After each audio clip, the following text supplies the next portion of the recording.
नमस्कार। आप देख रहे हैं बोले भारत और आपके साथ मैं हूं मनीष। यूपी की बात मनीष के साथ में आपका स्वागत है। इस खास एपिसोड में हम हर रोज नए राजनीतिक डेवलपमेंट के बारे में चर्चा करते हैं। ऐसे ही एक मुद्दे पर आज बातचीत करेंगे, लेकिन उससे पहले कवि बिहारी के लिखे बिहारी सतसई के एक दोहे के बारे में आपको बताना चाहता हूं। आप सभी जानते होंगे, सतसैया के दोहरे ज्यों नाविक के तीर, देखन में छोटे लगे घाव करे गंभीर। ये दोहा इन दिनों यूपी की राजनीति में बिल्कुल सटीक बैठ रहा है। नाविक के तीर के तौर पर असदुद्दीन ओवैसी को देखा जा रहा है। इस बात की चर्चा चल पड़ी है कि अखिलेश यादव ने असदुद्दीन ओवैसी से गठबंधन नहीं किया तो इसका उन्हें बहुत भारी नुकसान उठाना पड़ सकता है, क्योंकि ओवैसी की ताकत देश में लगातार बढ़ती जा रही है। ऐसा उनके बारे में क्यों कहा जा रहा है?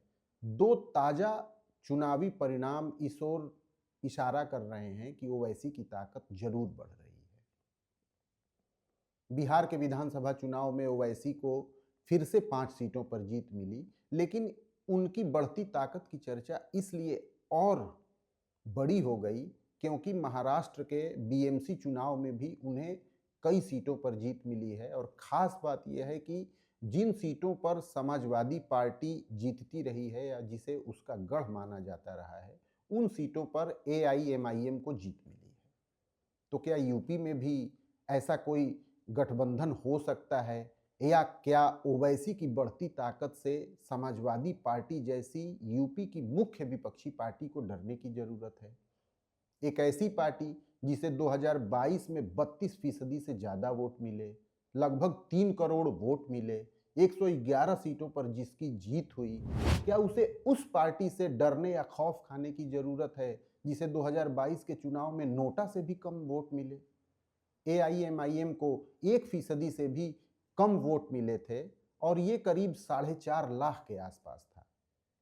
जितनी भी सीटों पर एआईएमआईएम के उम्मीदवार खड़े थे, सबकी जमानत 2022 के विधानसभा चुनाव में जब्त हो गई थी। तो फिर आखिर ऐसी क्या बात है कि असदुद्दीन ओवैसी को इतना प्रासंगिक अखिलेश यादव के लिए या यूपी के चुनाव के लिए माना जा रहा है? कुछ उदाहरण के जरिए ये समझाया जा सकता है।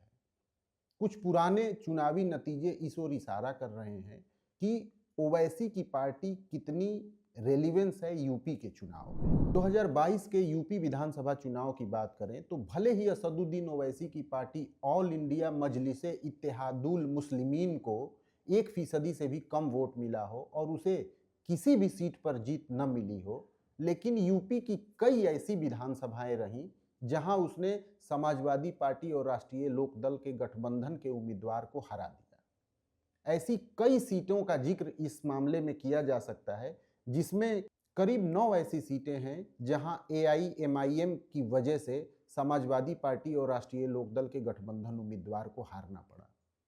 एक सीट को एग्जाम्पल के तौर पर मैं आपको बताना चाहता हूं और वो है जौनपुर की शाहगंज सीट। इस सीट पर निषाद पार्टी के कैंडिडेट भारतीय जनता पार्टी के समर्थन से लड़ रहे थे रमेश सिंह, जिन्हें 86,000 से ज्यादा वोट मिले थे। दूसरी सबसे बड़ी पार्टी थी समाजवादी पार्टी, जिसके एक मशहूर नेता ललई यादव को 86,514 वोट मिले थे। लेकिन काम बिगाड़ा असदुद्दीन ओवैसी के उम्मीदवार ने, अहमद खान ने। अहमद खान को इस सीट पर 8,128 वोट मिले। उन्होंने इतने वोट काट दिए कि समाजवादी पार्टी को ये सीट गंवानी पड़ गई। समाजवादी पार्टी ये सीट 468 वोट से हार गई। कहने का मतलब यह है कि यदि असदुद्दीन ओवैसी के उम्मीदवार उस सीट पर खड़े न होते तो उसका ज्यादातर हिस्सा समाजवादी पार्टी गठबंधन को मिलता और तब भाजपा के लिए जीत मुश्किल हो जाती। ये तो सिर्फ एक सीट का मामला है, लेकिन ऐसी बहुत सारी सीटें हैं जहां पर असदुद्दीन ओवैसी की पार्टी ने समाजवादी पार्टी का खेल बिगाड़ा है। इनमें बिजनौर, नकुड़, बाराबंकी की कुर्सी, सुल्तानपुर, औराई, फिरोजाबाद, जौनपुर और मुरादाबाद नगर ऐसी ही सीटें हैं। जाहिर सी बात है, यदि इन आंकड़ों को देखें तो ये लगता है कि समाजवादी पार्टी को असदुद्दीन ओवैसी से खौफ खाना चाहिए।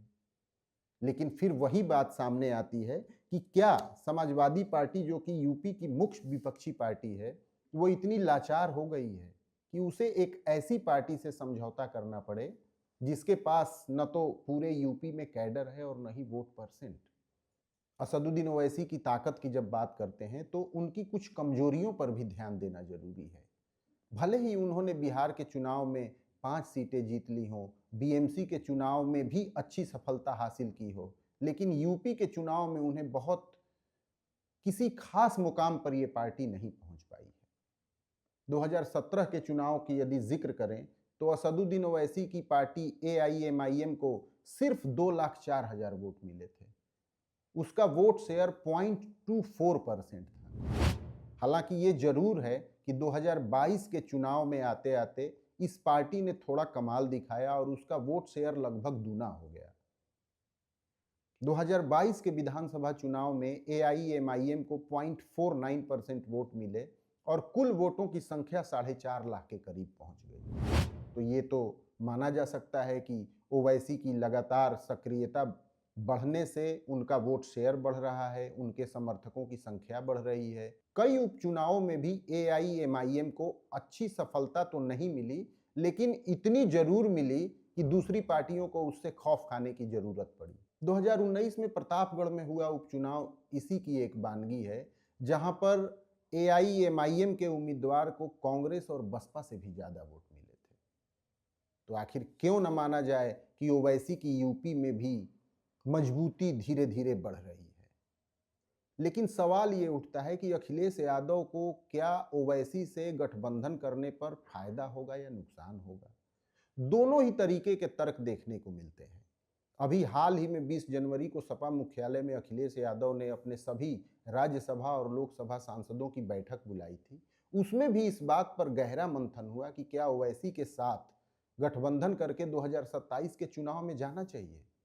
कुछ लोगों की राय थी कि जाना चाहिए, जबकि ज्यादातर लोगों की राय थी कि हमें उनसे अलगाव ही रखना चाहिए। शिवपाल यादव ने तो खुल्लम खुल्ला बयान दे दिया है कि उनसे किसी तरीके का कोई गठबंधन नहीं हो सकता। ऐसे में समझने वाली बात यह है कि अखिलेश यादव को क्या फायदा और क्या नुकसान हो सकता है यदि वो एआईएमआईएम के साथ मिलकर चुनाव लड़े। तो एक अंतर तो सभी सपा नेता बताते रहे हैं कि जैसे ही एआईएमआईएम के साथ गठबंधन में कोई भी पार्टी जाएगी, वैसे ही चुनाव कम्युनल हो जाएगा, सांप्रदायिक हो जाएगा, हिंदू मुसलमान के बीच पूरी तरीके से चुनाव बंट जाएगा। ऐसा इसलिए क्योंकि ओवैसी हार्डलाइनर माने जाते हैं। उनकी भाषा, उनके विचार मुसलमानों के प्रति खुलकर सामने आते रहे हैं, जबकि अखिलेश यादव बहुत ही इस मामले में डिप्लोमेटिक रोल अख्तियार किए रहते हैं। वो मुसलमानों के मुद्दे पर उतने खुलकर बात नहीं करते जितने कि असदुद्दीन ओवैसी करते। दूसरी तरफ वो मंदिरों में भी जाया आया करते हैं, बल्कि अपने जिले में तो वो एक शिव मंदिर का निर्माण भी करवा रहे हैं। तो ऐसे में सबसे बड़ी जो बाधा है अखिलेश यादव और ओवैसी के साथ आने में, वो यही है। लेकिन फिर इसका फायदा क्या हो सकता है? फायदा वही हो सकता है जो कुछ देर पहले हमने गिनवाया। वो सीटें जहां पर कुछ मार्जिन से समाजवादी पार्टी हार जाती है क्योंकि असदुद्दीन ओवैसी की पार्टी एआईएमआईएम वहां पर वोट काट ले जाती है, इस कटान से अखिलेश यादव बच सकते हैं। और यूपी चुनाव जहां 5-10 सीटों की कभी भी बहुत ज्यादा जरूरत देखने को मिल सकती है, वहां पे 10-12 सीटें सिर्फ एक गठबंधन की वजह से हार जाना कौन सी समझदारी कही जाएगी। आखिर भारतीय जनता पार्टी ने भी अपना पूरा ईगो किनारे करके यूपी के कई ऐसी छोटी पार्टियों से तो गठबंधन किया ही ना, और उस गठबंधन का उसे फायदा ही मिला। हालांकि असदुद्दीन ओवैसी की पार्टी और उन पार्टियों में काफी अंतर है, उनके नेचर में अंतर है। लेकिन भारतीय जनता पार्टी ने ओम प्रकाश राजभर की सुहेल देव भारतीय समाज पार्टी, संजय निषाद की निषाद पार्टी, अनुप्रिया पटेल की पार्टी अपना दल, इन सबका महत्व तो समझा। जाति आधारित इन पार्टियों का अपना एक खास वोट बैंक है और इन पार्टियों के जुड़ जाने से एक नए तरीके की ऊर्जा मुख्य पार्टी में आ जाती है। शायद इसी को कहते हैं राजनीति में एक और एक के 11 होने का मतलब।